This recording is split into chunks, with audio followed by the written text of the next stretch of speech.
Yuk, mau kita mulai aja. Awak udah siap, Wak? Sok mulai aja ya. Udah semuanya? Eh, ya, udah. Regina sama Berarti Ipin belum. sambil di sini aja, sambil nunggu. Boleh. Si Awak makin lama tegangnya, Wak. Hah? Si Awak lama tegangnya. Ya. Enggak. Mau dibuka dulu sama Teh Bal? Enggak apa-apa, langsung Awak aja, sok. Langsung aku. Yuk, semangat ya, Wak. Bismillahirrahmanirrahim. Assalamualaikum warahmatullahi wabarakatuh. Rabbi sholli sadri wa yassir li amri wahlul 'uqdatam min lisani yafqahul qawli. Rabbi, sebelumnya alhamdulillah gitu ya, kita bertemu lagi di sharing Ibu SLF.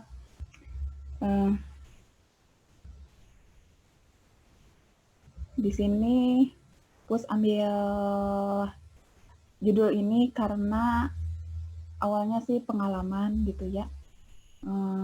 Mudah-mudahan bisa bermanfaat untuk kita semua gitu. Sebenarnya di SLF mah ibu-ibunya udah pada lalamsing. Jadi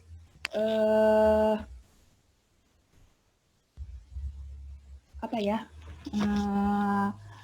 Di sini insya Allah di dalam materinya nggak cuma untuk orang yang ingin menguruskan badan gitu, tapi bisa juga untuk yang program naikin badan, terus bisa juga untuk maintenance atau menjaga kesehatan. Jadi insya Allah di dalamnya kita membedah mindset atau mitos-mitos saat melakukan diet dan memahami cara kerja tubuh untuk lebih sehat dengan bonus langsing.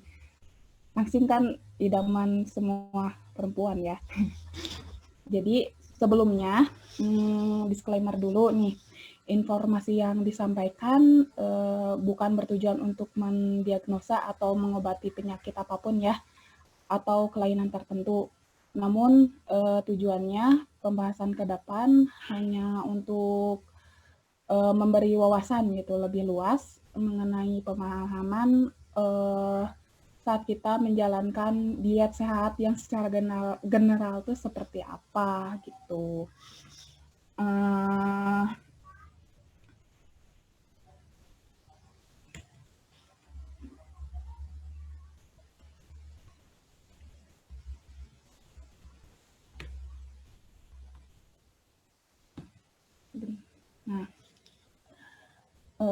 masuk ke apa sih diet itu gitu. Nah, kalau menurut ini mah ya, diet itu merupakan kata yang sudah tidak asing lagi saat didengar.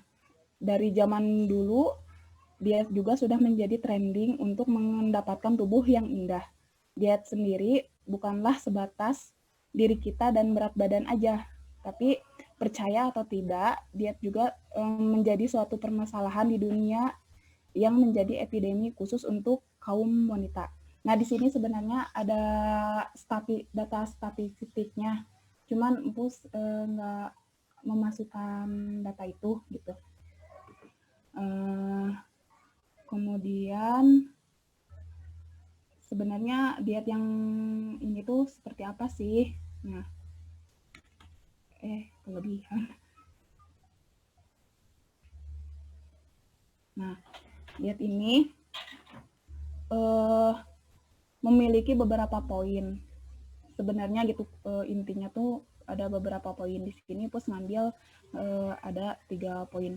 Yang pertama itu adalah mind atau pola pikir, mencakup pola pikir saat menjalankan diet. Terus ada food, yaitu gimana sih cara memahami makrogizi makanan yang dikonsumsi. Terus body gitu, memahami gimana cara mengoptimalkan diet yang saat dijalani dengan mengenali tipe metabolisme tubuh kita gitu. Terus nih, kebanyakan ya pola pikir kebanyakan orang gitu.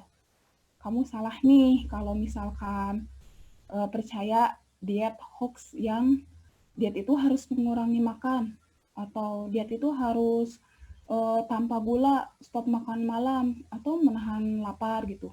Atau membuang ngemil atau harus minum green tea kayak gitu.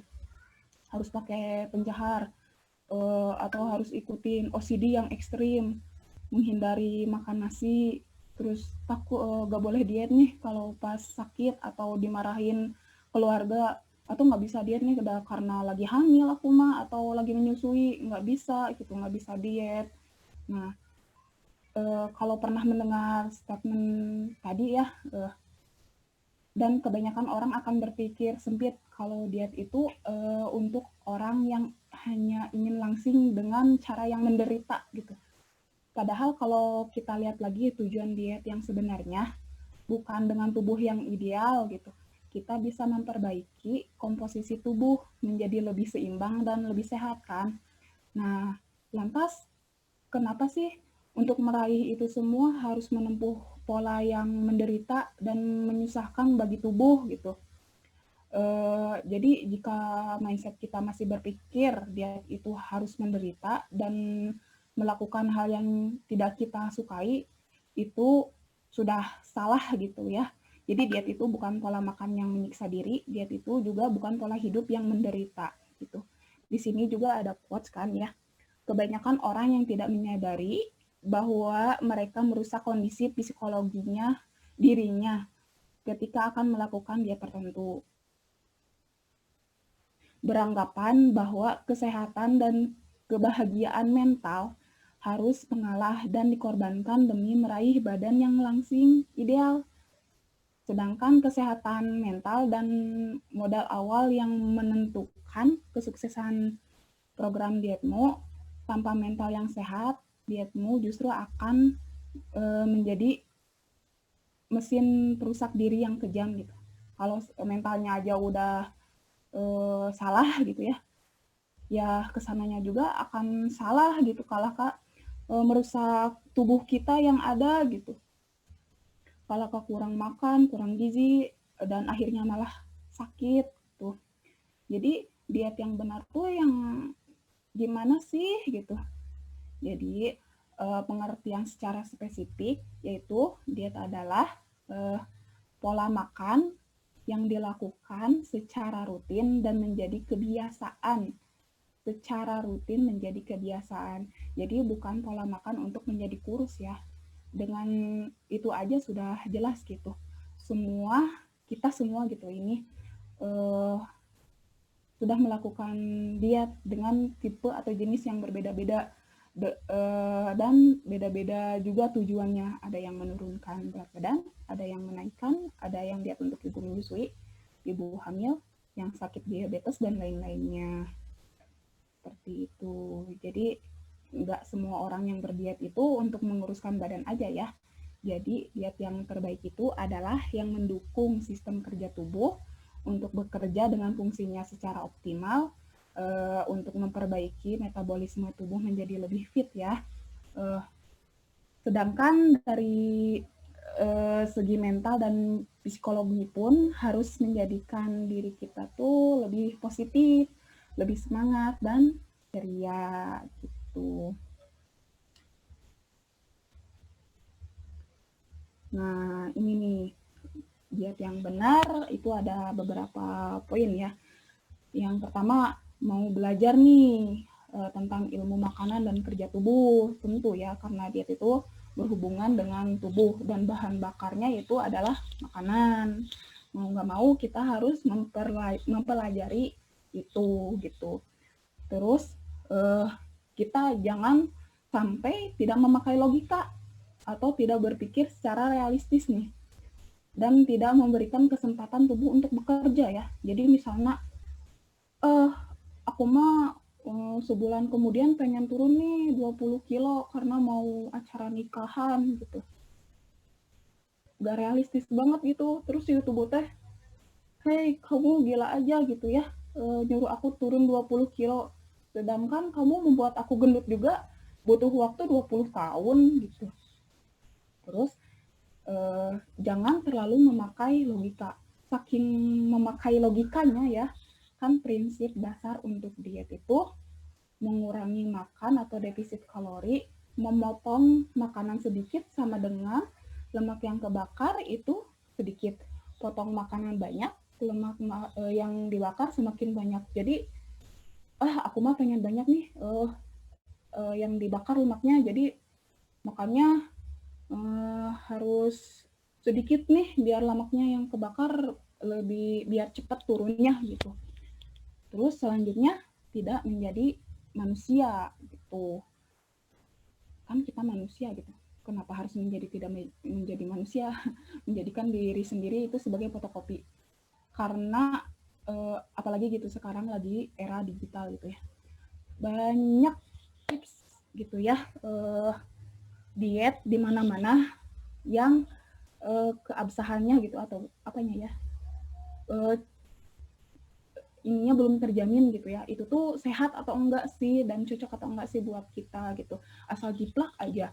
Misalnya kayak diet orang Korea gitu, diet K-pop, terus diet GM, diet keto, kita harus gini, harus gini, harus gini, langsung ngejiplak aja tanpa pikir panjang itu tuh cocok atau enggak, yang mengakibatkan saat menjalani diet ini karena ternyata nggak cocok, gagal, gitu, diet teh, baiklah gitu, jadi nate balik lagi gitu, malah naik lagi gitu si BB-nya kayak gitu.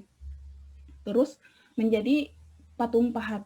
Nah, menjadi patung pahat ini artinya kalau kita udah berhasil menurunkan berat badan, jadi kita tuh bukan patung. Udah gitu, udah dipahat, udah bagus, udah nggak usah melakukan atau menjalankan pola yang udah kita bangun tahun kemarin, diet berhasil, udah lepas aja. Nah kalau kayak gitu nanti pas kita balik barbar lagi gitu kayak yang sebelumnya, ya bisa balik lagi. Tubuh tuh pinter loh beradaptasi gitu. Jadi kalau kita mau memulai diet, artinya siap berkembang dengan pola hidup baru yang pelan-pelan melebur dengan diri dan melahirkan pribadi yang baru gitu, yang baik dalam bentuk fisik maupun mental gitu. Nah, di sini ada pola diet. Kebanyakan orang mengetahui pola diet itu kesuksesannya 70% pola makan, 30% itu olahraga. Padahal kalau 100% hanya untuk 70 dan 30 aja, itu rasanya sayang banget gitu ya. Gitu. Masih banyak pola-pola lain yang bisa diurai gitu, lebih diurai. Contohnya seperti di sini, pola pikir. Nah, pola pikir tuh yang tadi sebelumnya yang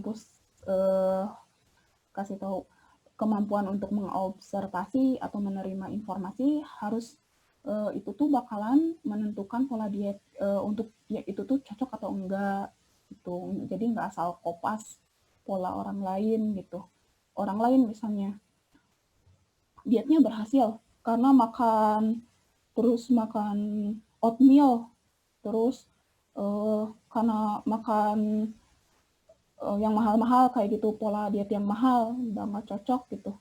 Pas kita cobain ternyata nggak cocok gitu dengan orang itu, yang akhirnya malah baru nyoba sehari 2 hari oke jalan, pas seminggunya udah nggak cocok, di budget juga nggak cocok kayak gitu, jadi gagal lagi. Nah itu pola pikir ya berpengaruh. Terus pola kepribadian, nah ini berpengaruh terhadap keuangan dan juga waktu saat menjalankan diet. Kenapa berpengaruh dengan keuangan dan pola diet dan waktu? Yang pertama, pola keuangan.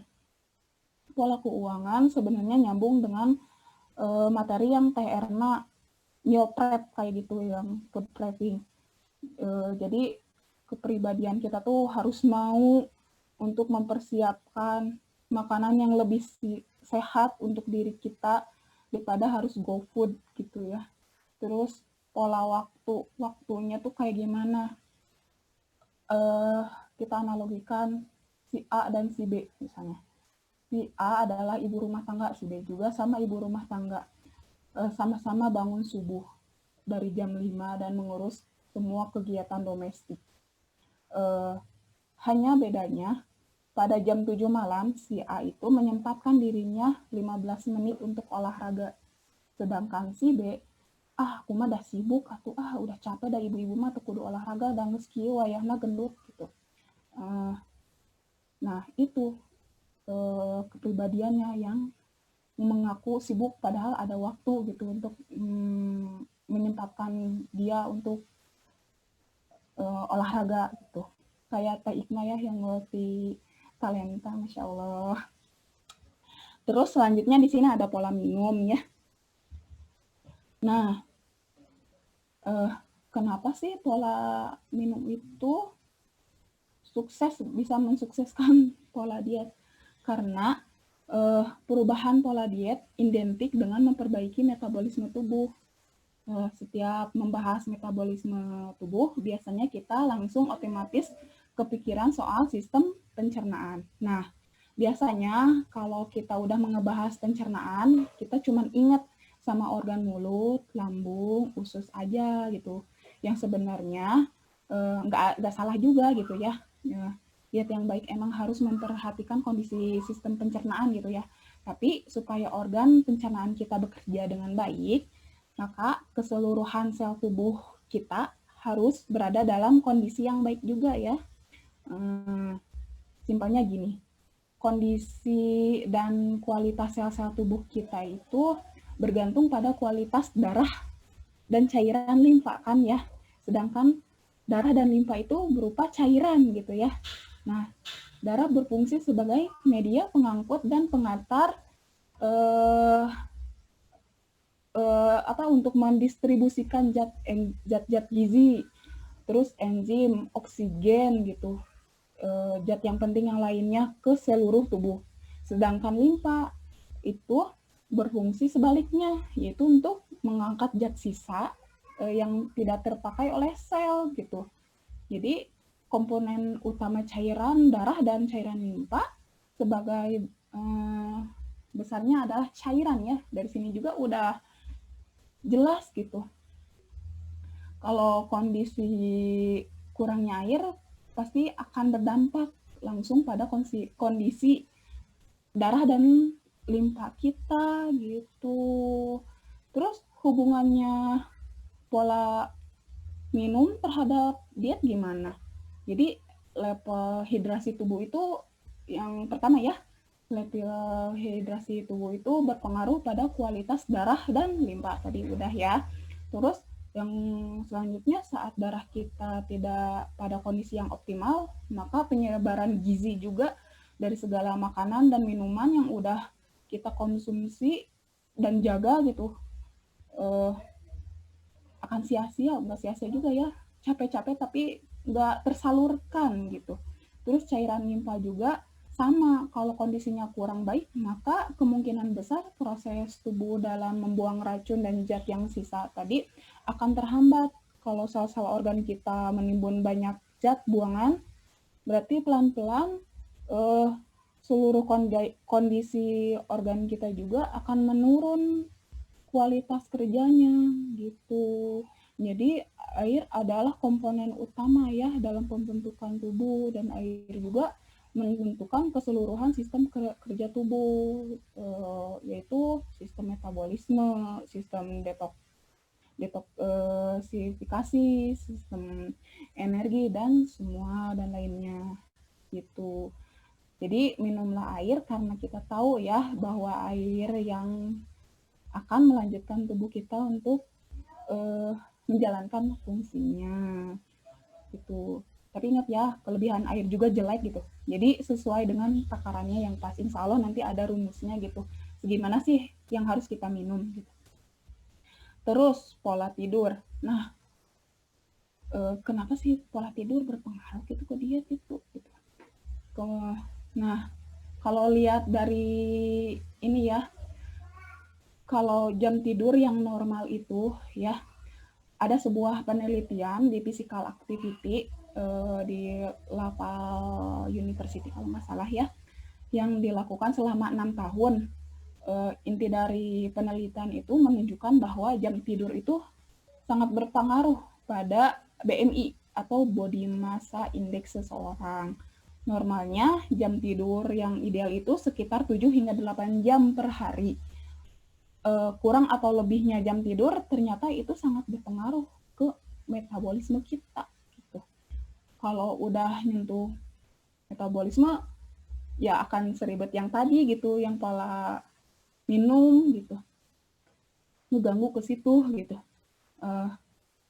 Di sini ada hasilnya yang kekurangan tidur ya, daripada orang yang tidurnya normal 7 sampai 8 jam, ini yang kurang dari itu resikonya ada penambahan berat badan loh, sampai 88% lebih tinggi. Kenaikan lingkar pinggang juga bisa sampai 58. Terus kenaikan persentase lemak juga bisa sampai 124% gitu. Wah, nilai yang cukup tinggi gitu ya. Nah, sedangkan untuk orang yang kelebihan tidur, itu penambahan berat badannya itu bisa sampai 71%. Nah, lingkar pinggangnya juga bisa mencapai sekitar 47%. Nah, kenaikan persentase lemak tubuh bisa sampai 94% gitu. Jadi kesimpulannya, saat seorang kekurangan atau kelebihan tidur, hal ini akan mempengaruhi gitu kemampuan sel lemak dalam merespon insulin gitu. Di samping itu juga hormon stres gitu berbarengan dengan hormon lapar atau hormon ghrelin gitu. Contohnya aja ya, kalau kita misalkan bergadang nih nonton drakor misalnya malam-malam, ujung-ujungnya suka pengen nyemil kan gitu. Nah, ini gitu, dari sini asal usulnya si hormon ini gitu. Terus ngidamnya itu kalau malam-malam pasti aja junk food kayak martabak, nasi goreng. Mana ada malam-malam gitu ya ngidam smoothies atau salad gitu. Enggak kan gitu. Nah, ini sih. Jadi umumnya lonjakan hormon ghrelin ini cenderung keinginan kita untuk memakan yaitu yang tadi kayak martabak gitu atau mie instan. Jadi bayangin ya kalau kita orang yang berusaha untuk menurunkan berat badan atau bahkan yang untuk menaikkan berat badan juga, capek-capek gitu udah menjaga pola makan, terganggu karena gara-gara pola tidurnya yang acak-acakan gitu. Terus di sini ada pola emosi. Kenapa pola emosi ini berpengaruh? Karena emosi yang kita alami itu seperti sedih atau bahagia, panik gitu, akan mempengaruhi keseluruhan kerja hormon kita di dalam tubuh, termasuk hormon lapar atau hormon kenyang, dan hormon yang tugasnya untuk menimbun atau membakar lemak gitu. Jadi emosi ini kalau kita sedih atau kita stres kayak gitu berpengaruh ini ke hormon yang tugas yaitu ya, jadi kalau kita stres akan menimbun lemak lebih banyak atau bahkan menyusutkan banyak otot kayak gitu. Jadi bikin bahkan ada yang karena stres kita jadi ingin makannya banyak gitu, pelariannya karena jadi ingin banyak atau bahkan jadi nggak nafsu. Nah, itu sih. Jadi hubungan emosi sama makanan itu saling keterkaitan. Terus selanjutnya pola aktivitas ya. Nah, pola aktivitas ini bisa meningkatkan aktivitas dalam keseharian gitu, dan ditambah dengan olahraga. Nah, olahraganya itu bisa disesuaikan dengan kebutuhan kita masing-masing gitu. Mau olahraga membakar lemak kah atau menaikkan otot kah gitu. Terus pola sosial. Nah, pola sosial ini adalah support dari lingkungan gitu. Lanjut, food. Tadi udah main tentang pola pikir. Di sini masuk ke food, makanan. Di sini ada kalori. Kalau menurut teori mah, kalori itu adalah satuan takaran energi yang bisa digunakan dalam ilmu kimia atau fisika. Nah, dalam makanan itu terdapat sebuah energi gitu. Dan energi itu kalau masuk ke dalam tubuh itu berupa kalori gitu. Nah, kebutuhan kalori keseharian ada kalori defisit, ada kalori surplus. Kalori defisit itu kalori yang masuk lebih sedikit daripada kalori yang dibutuhkan oleh tubuh. Ini untuk orang yang menurunkan berat badan. Jadi kalau ingin menurunkan berat badan itu harus kalori defisit. Sedangkan kalori surplus adalah kalori yang masuk lebih sedikit daripada kalori yang lebih banyak daripada kalori yang dibutuhkan gitu untuk menaikkan berat badan. Menaikkan berat badan berarti harus surplus. Contoh nih, perumpamaan. Ada sebuah gelas diisi dengan air. Kalau diisinya cuma sampai setengah, nggak penuh, berarti itu namanya defisit, jadi tidak memenuhi isi gelas. Sedangkan kalau isi gelasnya pas gitu ya, penuh pas gitu, nggak luber, ini maintenance ya.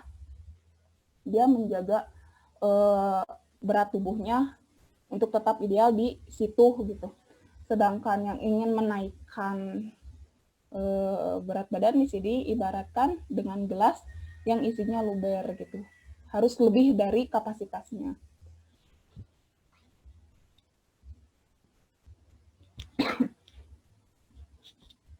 Terus di sini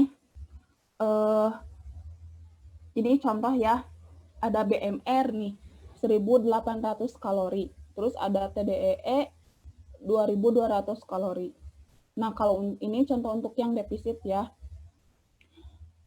Anjuran konsumsi defisit itu di 2.000 kalori. Nah, kalau yang untuk naik BB bisa lebih dari TDE ini gitu. TDE apa sih gitu. Nah, TDE ini tuh total daily energy expenditure itu maaf.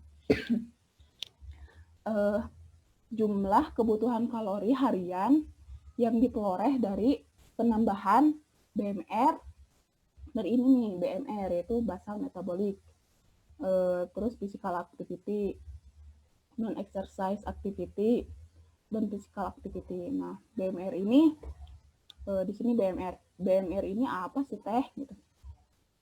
Gitu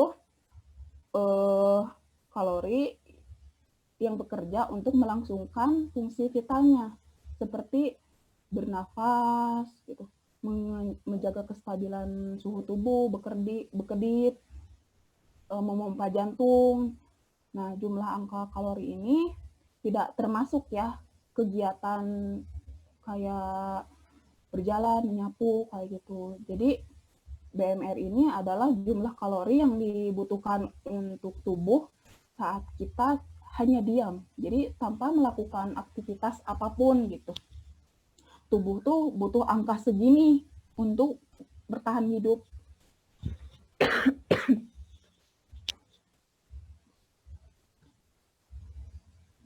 Terus physical activity, kalau yaitu kalori saat yang terbakar saat kita melakukan olahraga. Terus ada NEAT atau non exercise ini, yaitu kalori yang terbakar saat kita mengerjakan seperti berjalan, menyapu dan lain-lainnya. Dan physical activity juga kalori yang terbakar untuk saat tubuh mencerna makanan. Nah, di sini juga kita bisa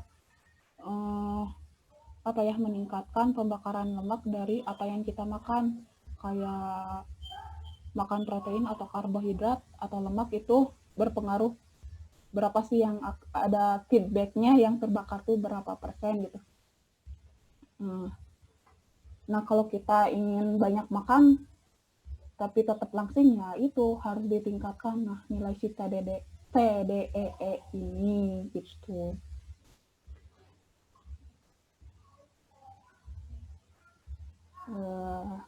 Lanjut, nah ini terus ada kebutuhan makrogizi. Nah kebutuhan makrogizi ini mencakup protein, lemak, dan karbohidrat. Nah ini tuh standar gizi gitu. Ininya Bus ini ngambil ini dari bukunya I Hate Diet-nya Yulia Basun ya. Dia ngambil acuannya standar gizi nasional, jumlah kebutuhan protein yang dianjurkan itu 1,6 sampai 2,2 gram protein kali berat badan gitu. Jadi ini contohnya, seseorang dengan berat badan 50 kilo, maka kebutuhan protein per harinya 1,6 dikali 50 sampai 2,2 kali 50 berarti 80 sampai 110 gram protein yang dia butuhkan. Nah, terus kasih contoh di sini. Ada contoh kandungan protein dalam dada ayam misalnya 300 gram. Terdapat 88 gram protein, putih telur 4 butir, ada 16 gram proteinnya, daging sapi 100 gram, ada 26 gram protein, total jadi 130 protein. Nah, saya mah nggak kuat atau harus makan daging segini tiap hari untuk memenuhi protein. Ini disesuaikan saja dengan budget, dan kandungan protein itu nggak hanya dalam daging-dagingan ya, ada dalam protein nabati kayak tahu tempe kayak gitu, cuman disesuaikan saja gitu. Hanya ini saja standarnya gitu, standar dari internasionalnya. Terus lemak. Nah, konsumsi lemak yang dianjurkan itu 20% sampai 30% dari anjuran total kalori. Ini rumusnya ya, 20% dikali jumlah kalori dibagi 9 sampai 30% dikali jumlah kalori dibagi 9. Nah, ini contohnya, seseorang dengan kebutuhan 1.800 kalori, maka lemak yang dia butuhkan itu 20% dikali 1,1800 dibagi 9, 40 gram lemak per hari sampai 60 gram lemak per hari. Nah, ini ada contoh kandungan lemaknya. Kayak dalam minyak atau PCO. Kalau 3 sendok makan PCO itu mengandung 40 gram lemak. Kacang tanah 75 gram mengandung 41,3 gram lemak. Almond 65 gram almond sama dengan 32 gram lemak gitu. Nah, rata-rata ya orang Indonesia mah kelebihan lemak semua makanannya gitu. Nah, sedangkan kebutuhan karbohidrat sebenarnya ada rumusnya gitu, tapi biasanya yang paling diutamakan itu adalah poin utamanya itu harus kebutuhan protein dulu, baru lemak, baru karbo gitu. Contoh nih, ada contoh kandungan karbo. Misalnya nasi 100 gram, berarti dalam karbonya ada 27,9 gram karbo, dan terigu 100 gramnya mengandung 76,31 karbo. Kentang juga ke 100 gram kentang mengandung 20,13 karbo. Nah, tadi kita udah mengetahui nih BMI itu apa, TDEI itu apa gitu. Terus kebutuhan makrogizi kita harus seperti apa, ternyata itu standarnya. Tapi kan aku nggak tahu nih ini kalori harian, konsumsi harian aku tuh berapa. Nah, di sini ada cara menghitung kebutuhan kalori harian kita. Caranya yaitu yang pertama kita harus masuk ke situs kalkulator.net. Sebenarnya ada ya cara manualnya, cuman ribet gitu ya, harus hitung-hitungan kayak tadi, takutnya malah pusing gitu. Jadi pakai cara yang ini aja gitu. Masuk ke kalkulator.net, kemudian pilih di sini, scroll sampai bawah nih. Di sini ada yang yang nomor 1 dibulatin warna merah, pilih body fat calculator, lanjut keluar dulu. Lanjut ya, klik satuan metrik. Nah, di sini klik satuan metrik di sini, terus isi ininya sesuai ininya, laki-laki atau perempuan, usia, berat badan, tinggi, leher, pinggang, kayak gitu. Nah, setelah itu, nah ini hasilnya gitu, body fat dalam tubuh kita berapa. Itu ketahuan kan body fat kita. Nah, simpan angka body fat ini. Lanjut ini, langsung untuk mengetahui kalorinya, kebutuhan kalori kita, masuklah ke situs tdeekalkulator.net. Terus pilihlah satuan metrik. Ini kan asalnya ada ini, biar satuannya berupa kilogram. Pilih misalnya ini female, usianya 27, beratnya 68, tingginya sekian, terus aktivitasnya karena cuma duduk aja, misalnya kerja di kayak di office kayak gitu, sedentary, body fatnya 28 misalnya, langsung calculate. Nah, nanti muncullah angka ini. Nah, inilah kalori maintenance tadi, disebut TDEE tadi. Ini jumlah TDEE kita juga, dan ini BMR kita, BMR asal kita, dan ini yaitu sedentary. Nah, ini kalau kita ingin naik berat badan, naik ya, kalau ingin naik berarti harus lebih, konsumsi kita harus lebih dari 1.700 gitu. Sedangkan kalau ingin turun harus kurang dari 1.700. Tapi ingat, nggak boleh kurang dari BMR. Nanti takutnya organ vital kita akan terganggu. Lanjut. Di sini hitung kalori kan udah. Nah, ini sekarang penentuan untuk program kita gitu. Hitung kalori sesuai kebutuhan masing-masing. Misalnya kalau untuk cutting atau untuk defisit kalori itu sekitar 500 kalori gitu ya. Standarnya gitu. Ini udah maksimal banget ya, 500 kalori itu besar banget gitu. Terus untuk bulking atau untuk menaikkan berat badan itu TDE ditambah 500 kalori. Di sini ada pemotongan kalori untuk weight loss atau untuk penurunan berat badan. Itu program dari defisit kalori ini supaya kalori yang dipakai tubuh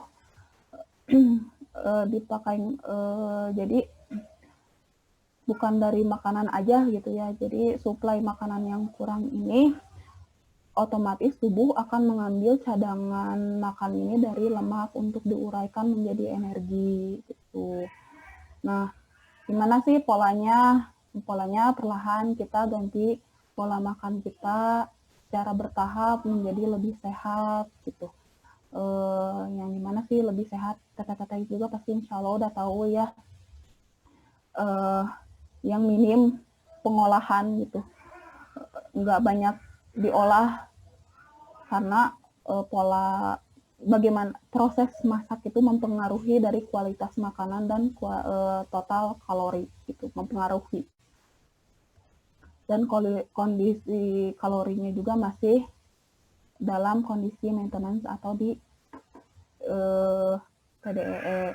Terus kalau udah nyaman pola makannya, barulah mulai berolahraga dari yang ringan-ringan, gak langsung brek gitu, jadi stres gitu. Terus udah olahraga, udah makan, barulah kita memulai memotong sedikit demi sedikit kalori atau cutting program tadi sampai maksimal itu di 500 kalori. Terus sedangkan untuk penambahan kalori untuk weight gain, kalori masuk harus lebih banyak daripada kalori yang dibutuhkan. Ini program penambahan berat badan sebenarnya agak berbeda ya dengan penurunan berat badan. Karena untuk mencapai kalori surplus nggak bisa nambahin pakai asal olahraga gitu atau cara lain harus pakai suplemen kayak gitu, enggak gitu. Kamu harus menambahin jumlah kalori, itu sih poin pentingnya mah, harus menambahkan kalori yang dikonsumsi.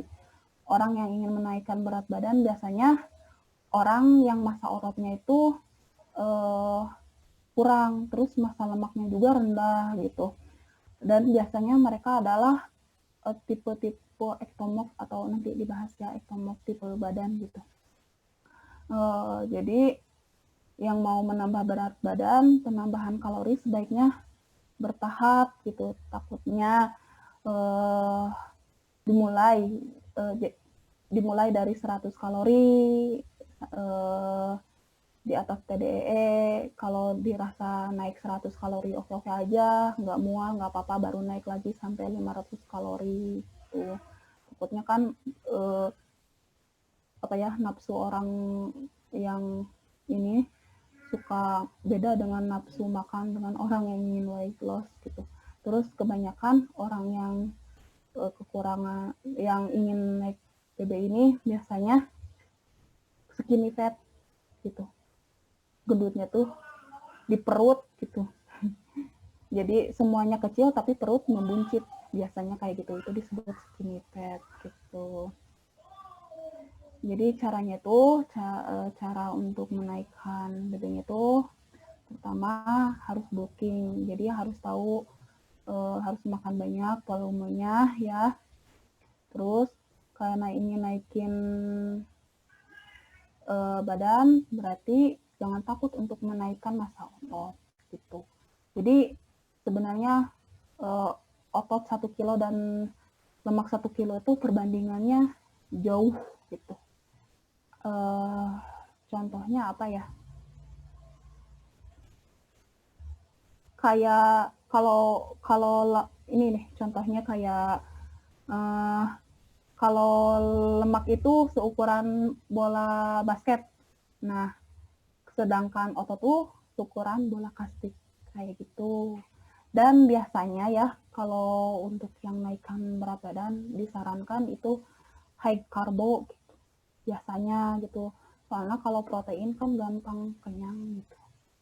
Karbo yang jadi kebutuhan karbo dan lemak mah sesuai aja gitu. Jadi yang dinaikin itu dari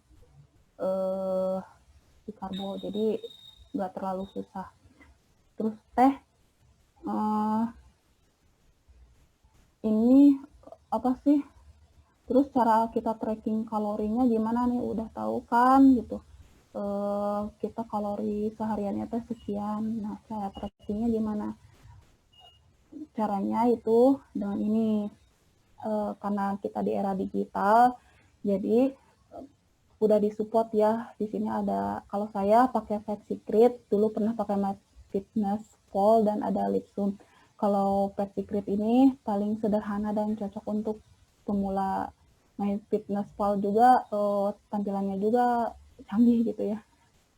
Terus cuman agak ribet aja kalau untuk pemula. Sedangkan Lipsum itu lebih canggih lagi, tapi ribet, harus diupdate dan lebih berbayar kayak gitu. Dan tips aja nih, kalau memasukkan ngitung kalori itu jangan dicari langsung gulai otak-otak, misalnya cari teh nggak ada ini mah gitu. Kalau ingin bahasa Sunda makanan bahasa Indonesia maksudnya, kalau cari makanan bahasa Indonesia berarti pengen merubahnya, kalau Fat Secret harus settingan HP-nya harus jadi bahasa Indonesia biasanya ya. Terus masukinnya per bahan-bahan, jadi contohnya kayak tumis kangkung, jadi nggak langsung tumis kangkung, masukin aja bahannya, misalnya kangkung 100 gram, ininya minyaknya berapa, bawangnya gimana gitu. Jadi biar lebih akurat gitu. Lanjut, nah ribet ngitung pakai itu mah masukin satu-satu. Ini ada step alternatif ya menghitungnya. Pakai tangan, karena tangan yang paling realistis gitu, telapak tangan tuh gitu. Jadi misalnya protein itu gunakan telapak tangan untuk menentukan ukuran besar dan ukuran ketebalan makanan yang padat protein seperti daging merah ya, daging putih atau ikan, telur dan lain-lainnya. Kalau porsi laki-laki itu 2 kali ukuran telapak tangan per sekali makan, atau pagi, siang dan malam. Sedangkan perempuan 1 kali. Karbohidrat. Nah, karbohidrat juga gunakan mangkuk tangan. Sama ya, kalau laki-laki mah 2 kali, kalau perempuan mah 1 kali. Bisa pagi, siang dan malam. Terus lemak. Nah, gunakan ukuran ibu jari jempol. Itu menentukan jumlah ukuran makanan tinggi lemak seperti minyak, margarin, dan biji-bijian. Kalau laki-laki sama 2 ukuran ibu jari, kalau perempuan 1 ukuran ibu jari. Nah, sedangkan serat atau sayur itu gunakan kepalan tangan untuk menentukan jumlah dan ukuran makanan yang tinggi serat seperti sayuran hijau, sayuran ungu, kayak kubis, itu 1 kepalan tangan, biasanya di dalamnya bebas ya, sayuran apapun gitu. Kalau laki-laki mah sama 2 kali ukuran kepalan tangan, perempuan 1 kepalan. Buah itu ukuran mangkuk tangan di sini. Yang dikonsumsinya dalam 1 mangkuk itu bisa berbagai jenis buah. Laki-laki sama 2 kali ukuran mangkuk, dan perempuan 1 ukuran mangkuk tangan. Pagi, siang, dan malam. Gitu. Nah, tapi ingat ini untuk maintenance ya, TDEE. Kalau untuk ini mengurangi berat badan berarti dikurangi saja sedikit demi sedikit. Sedangkan untuk yang menaikkan berat badan itu ditambah juga, tinggal ditambah sedikit demi sedikit. Tuh di sini. Terus bagaimana dengan garam, gula, dan air minum? Kalau gula batas maksimalnya 4 sendok makan gitu. Itu dari gula apapun gitu ya, mau gula merah atau makanan, minuman manis dan lain-lainnya yang mengandung gula. Sedangkan garam 1 sendok makan, sama ya dari jenis makanan apapun yang mengandung garam. Nah, di sini air minum, balik ya yang tadi. Rumus berat badan kilogram dikali 50 cc air. Total kebutuhan, jadi sama dengan total kebutuhan air dalam cc. Contohnya berat 50 kilo dikali 50 cc sama dengan 2.500. Jadi konsumsinya 2,5 liter per hari. Jadi tapi di sini juga utamakanlah minum air dari air putih, bukan dari air yang mengandung gula atau minuman kemasan. Biasanya itu suka ada hidden kalorinya tuh besar. Terus di sini masuk body atau metabolisme. Di sini ada tipe badan orang tuh ada 3, ada ectomorph, endomorph, dan mesomorph gitu. Jadi orang tuh, benarkah orang yang tulangnya besar katanya nggak bisa kurus? Kita lihat aja ya. Terus di sini ada ectomorph, bentuk badannya itu berbentuk seperti penggaris, persegi panjang, terus umumnya memiliki postur yang tinggi, lurus, dan kurung atau jenjang gitu ya, kayak model sitet. Ukuran tulangnya cenderung kecil, termasuk ukuran bahu, pinggul, dan semuanya. Terus bentuk tulang terlihat lumayan tegas akibat rendahnya lemak tadi ya, dan tubuhnya itu rendah otot juga. Wajah tirus dan tegas, cenderung underweight, jauh di bawah ideal. Nah, sifat tubuhnya itu, metabolisme tubuhnya dalam mengurai karbohidrat sangatlah tinggi dan cepat, makanya dia nggak gendut-gendut gitu, nggak akan. Terus sulit menimbun lemak dan menambah otot, menimbun lemak susah, membangun otot juga sama susah. Terus bentuk badan juga cenderung tetap stabil meskipun makan banyak.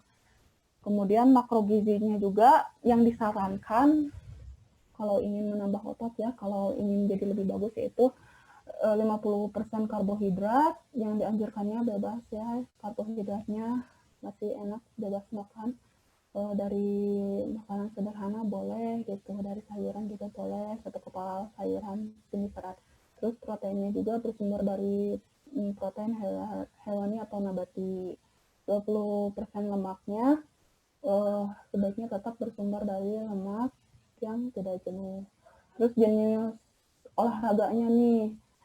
Nah, ini maka tipe ektomorf ini dengan sifat yang sulit menimbun lemak dan sulit membentuk otot sangat dianjurkan untuk mengurangi kardio. Jadi jangan terlalu banyak kardio kalau ingin menambah BB ya, termasuk low intensity kardio, walaupun yang kayak jumba kayak gitu tuh enggak gitu. Jadi harus yang kayak gimana? Harus resistant training atau weight training, atau menaikkan massa otot gitu, kayak compound movement, kayak squat, deadlift, atau hip thrust, atau pull up yang kayak gitu. Ini akan membantu untuk pembentukan atau menambah volume tubuh gitu untuk bulking. Gitu. Ada di sini contohnya kayak harus ikutan program hypertrophy program for ectomorph. Terus mesomorph. Nah, mesomorph ini memiliki tubuh yang seperti jam pasir kalau wanita, kalau laki-laki mah berbentuk V gitu. Bahu lebar dan bidang, ukuran tulang medium, memiliki komposisi otot dan lemak tubuh ideal dan cenderung otot gitu. Wah, body goals banget gitu ini mah. Sifat tubuhnya itu metabolisme cenderung cepat dan sangat baik mengurai protein dan karbohidrat untuk proses sintesis protein ya. Kemudian mudah membentuk otot dan menurunkan lemak tubuh, tapi juga mudah untuk menimbun lemak gitu. Berat badan mudah naik turun kembali, serta tidak dapat makan sebebas-bebasnya, jadi dia tetap harus mengatur pola makannya. Terus makrogizinya 40% karbohidrat, itu dari karbohidrat kompleks, protein dari hewani dan nabati. 30% dari sebaiknya bersumber dari lemak yang tidak jenuh ya. Jenis olahraganya boleh HIIT.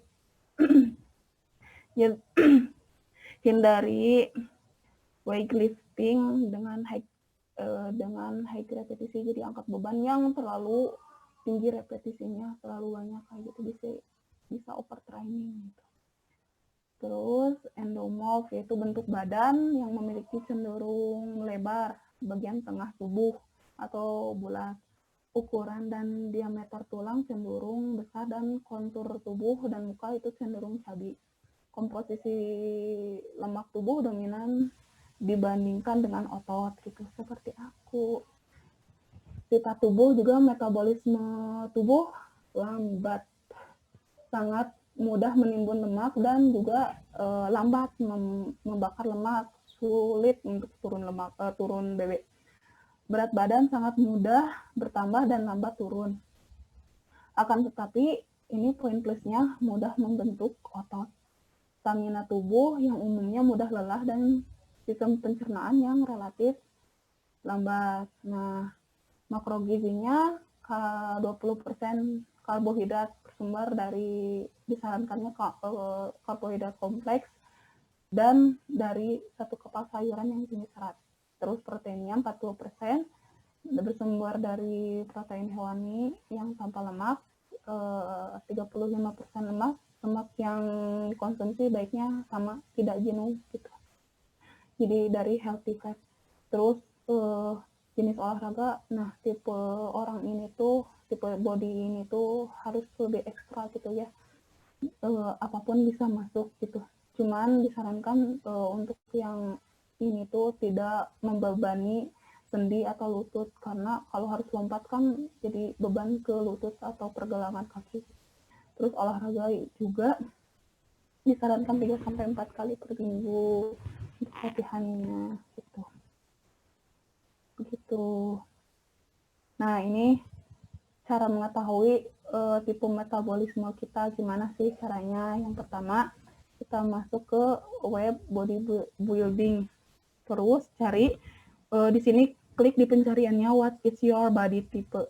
Terus klik artikel yang ini what is your body type ratio. Terus isi di sini ininya what does my body type mean gitu.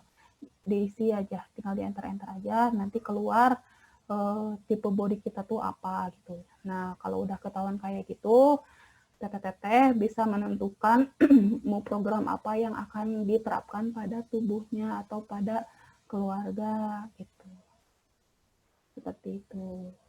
Jadi sekian materi dari Pus, mudah-mudahan bermanfaat. Jadi intinya semua ini adalah tentang keseimbangan tubuh dan pola makan. Konsistensi adalah kuncinya begitu. Udah. Mangga teteh-teteh pilih ada yang mau di-sharingkan gitu. Masya Allah, mantap Wak. Mantap pisan. Gempur teh. Yuk yang mau nanya tadi Teh Nisa ya. Teh Nisa tapi keluar. Tapi tadi katanya mau nanya, bentar lihat grup dulu. Oh, belum ada sih. Yang lainnya ada tanggapan mungkin. Nanya boleh silahkan ke awal langsung. Mantap Teh Pus. Kamu tetap ngecek ini emang suara cempreng. Kaget takut Teh.